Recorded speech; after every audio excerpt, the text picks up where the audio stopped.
tax na nag bàyyi nañu histoire yeeg defante yooyu yëpp teg nañ ko ci suuf. voilà waaw bu jimi altine jamono bii ñu génn si suba si directrice de la santé bokk tamit si cellule de crise bi nga xam te ni moom lañ fi teg ngir muy topp wàllum mbas mi ak yu ni mel am ni mu waxee si wàllum motukaay yi nga xam te ni war nañ koo jël ngir xeex wàllum Covid 19 si ngoon si sa guddi gi sax président Macky Sall génn wax mel ni li mu wax tey xaw a safaanoo tuuti li ñu waxoon si suba si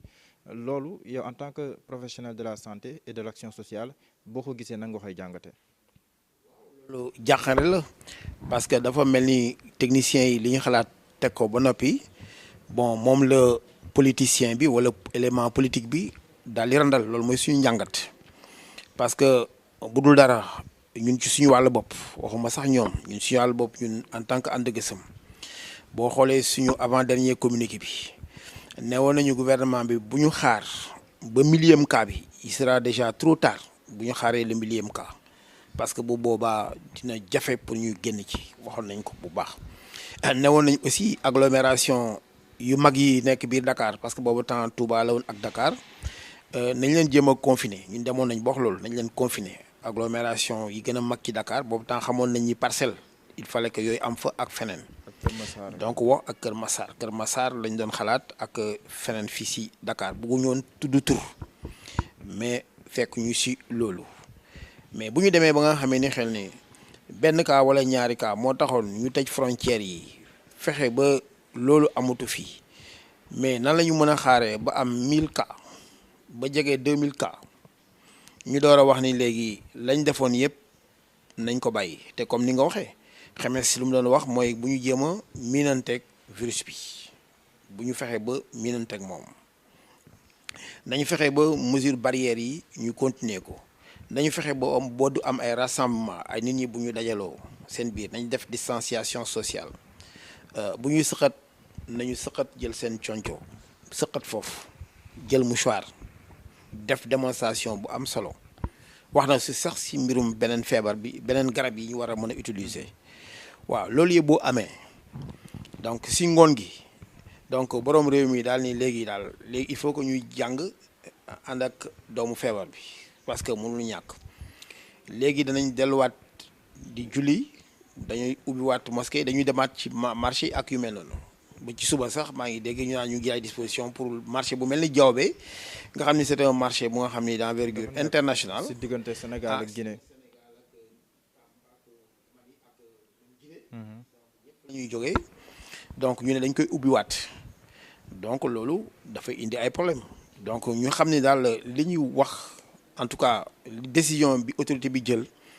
méngoowul ak li nga xam ni moo doon logique bi am ndaxte bu dul dara sax feebar bi dafa commencé ñu naan benn ñaar jékki-jékki ñu am ay 80 cas 100 cas dem ba ay 177 cas mais ñu naan pic la ak yu mel noonu mais du moment boobu la ñu war a bàyyeeku. ndax da nga bokk si ñuy gëm ne que président Macky Sall dafa démoraliser le personnel soignant gannaaw bi mu jëlee ndogal yu bees yoo xam te moom la jël. du ma wax démoraliser parce que comme ñu ko wax ñun ñooy premier et dernier rempart ñun lu mu mën a mel mu neex ñu mu naqari ñu li ñu war a def danañ ko def mais dañ ci am njàqare parce que mënuñu comprendre décision bu mel noonu c'est vrai nag moom mooy borom réew mi am na xabaar yu ñu amul mën na aussi déglu ñeneen yu nga xam ne du spécialiste yi c'est possible parce que li ko tënkuñu ñun mais li am solo mooy ni feebar daan doxe yu mel nii ñu koy lijjanti ak disposition yi ñu bëgg a jël nii gaw moom mu yombal affaire bi parce que question bi mooy nañuy daggee chaîne de transmission bi nan la ñuy fexee ba kenn du wàll moromam bu ñu tegee ba naan restez chez vous toog leen seen kër bu leen dem fenn wëlbatiku nag ñu ne jóge leen seen kër dem leen fréquenté wu àndal leen encore jege ñoo leen donc loolu nekkul lu yombal mbir mi. fii ak 14 jours yow lan ngay séenu Sénégal. fii ak 14 jours moom yàlla moo xam mais gis nga tey déjà ñu ngi ci ay 80 et quelques.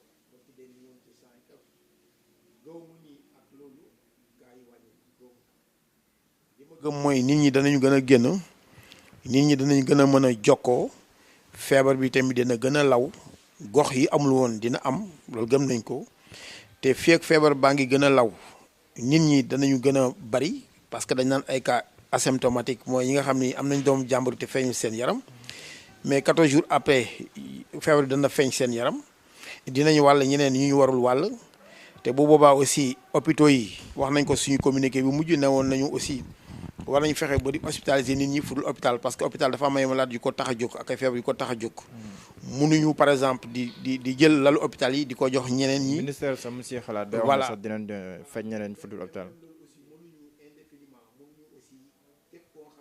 nga ñu wutal la beneen réceptif yóbbu la fa surtout que même condition confinement yi sax ça pose problème xëy na ci yeneen jotaay dinañ ci wax.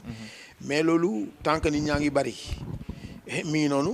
et tant que ñu ngi fay bari aussi cas grave du ñàkk cas grave aussi saa yu amee rek li xew Amérique ak feneen jommuñu foog moom fii. gis na ne tamit bu nekkee Dakar am nañ ay service réa yoo xam te ni xaw na méngoog normes yi waaye si yenn dëkk yi bu ñuy xalaat Sédhiou wala boo Kolda yi tamit ndax doo am jàqare jëm si wàllum cas grave ak ñi nga xam ne dañuy soxla ay respirateurs ak yooyu. Le professeur Seydi bu ñuy naw xam-xamam ak ni mu nekkee moom ba mu demee Ziguinchor foofu la toll daal ni man de gis naa ni fii respirateur artificiel daf fi manqué ak yeneen jumtuwaay que structure bi war a jël façon feebar yooyu la nekkul aux normes loolu la wax nit ñi dal ci seen kaw man bañ ma laajee dama ni moom Ziguinchor la wax mais li muy wax Ziguinchor mais demagul Sédhiou amul respirateur amul réanimateur Sédhiou. ba léegi nii enfin fu mu nekk nii. te ci xabaar yi ñu mujjoon am même Ziguinchor amoon nañu ay problème mu oxygène foofu à Ziguinchor asama donc Sédhiou donc cas grave yi bu fekkee dañ leen di jógee dégg naa ni fan yi ñu ngi jéem a préparer foofu beneen centre foofu pour recevoir leen mais si yan condition danañ redéployer ay personnel mais na fekk mu yem ci rek ci fukki cas wala juróom-benn fukki cas wala juróom-benn fukki cas wala juróom-ñaar fukki cas mais su waree déborder ñoom fan lañ jëm bu waree déborder ñoom fan la ñu jëm donc pare wuñu pour loolu parce que amuñu service yu war a même bu dul temps normal sax da nga gis benn malade bu am damm-damm wala yenn wala femme bu war a accoucher gis ngeen même fois ambulance bi di wër fu nekk du am place malgré SAMU lu mu fi nekkee moo taxoon ñu revendiquer pour ñu organiser les assises nationales sur les urgences organiser nañ ko en novembre passé novembre 2019 donc en janvier le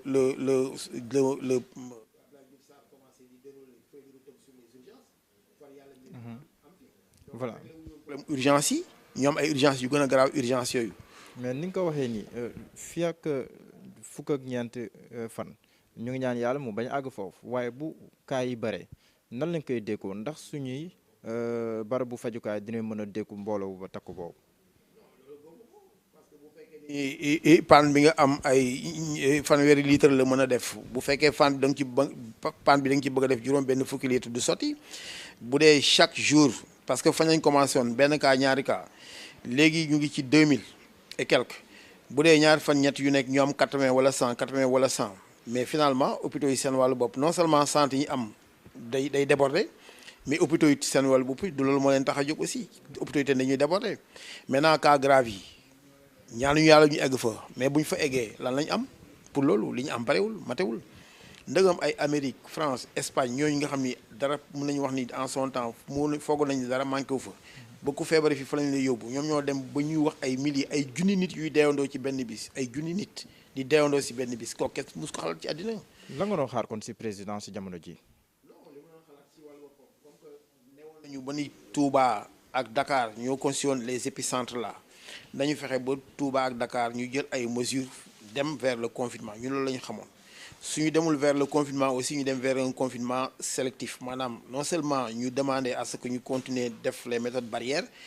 mais ñu def port obligatoire du masque même ci mbedd mi waxoon nañ ko suñu communiqué même ci mbedd mi def port obligatoire de masque waaw fii dañu am distanciation sociale moo tax suma masque bi nekk suma poche mais loolu la mais ba noppi nag ñu fexe ba comme que dëkk ak dëkk région yi déjà bu ñu taxawee te transport interurbain bi tax na affaire bi wàññeekoo mais le transport intra-urbain aussi dañ ci war a jóg pour que yenn gox yi aussi ñu war a mën a dakkal dem bi dëkk bi maintenant loolu aussi dafa am contrepartie parce que problème sanitaire la mais aussi bu am soubassement économique aussi wala répercussion économique ba tax na mesure yi mu jëloon ni dafay dajale 1000 milliards pour que ñu jox nit ñi ceeb diwlin ak yu mel noonu mais loolu perspective moo doon lan mooy résilience économique bi pour que bu ñu la nee nga toog mu am au moins loo xam ne lu tuuti la nga téye ko en attendant nga déblu leneen pour fukki fan wala fukki fan ak juróom loolu moo waroon mais bu ñu la nee toogal nga toog liggéeyuloo amoo foo jëm ba pare ndimbal bi waroon ñëw ñëwul agsiwul ba léegi mais njàqare day am. ndax tamit loolu mënul jox dëkk njiitu réew mi bu nekkee ne xam nañ ne loolu mënut a wëy ba pare tamit jàngoro bi mi ngi fi te nit yi faaw ñu dund ndax tamit kon le fait que ñu yolomal tuuti ndogal yi mënul koo nangu tamit si jamono ji. problème bi du question yolomal mbir mi question bi mooy nga fexe ba résilience économique bi am maanaam 1000 milliards yi nga voté nga fexe ba 1000 milliards yooyu dund bi waroon ñëw. même bu fekkee demul feneen fi nga xam ne xel ni foofu la ñu sentiruñ fa tellement maladie ba yu mel noonu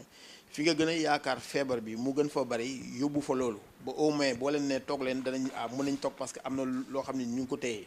mais mënoo leen ni toog leen ba pare te téyewuñu dara loolu mooy contradiction bi c'est-à-dire ñaari affaire ñoo war a ànd mais dooni comme que man matalewuma ceeb diwlin wala yu mel noonu résilience économique bi réglé wu ma ko te économie bi ngi sooxe dama war a dégg ubbi vannes yi comme ni ma ko waxee léegi nag feebar bi daal di continuer di law parce que lu ci nekk dafa am inconvénient ak avantage. ndax da nga bokk si ñuy jàpp ne que président Macky Sall dafa am pression bu mu si biir moo tax mu yoromal.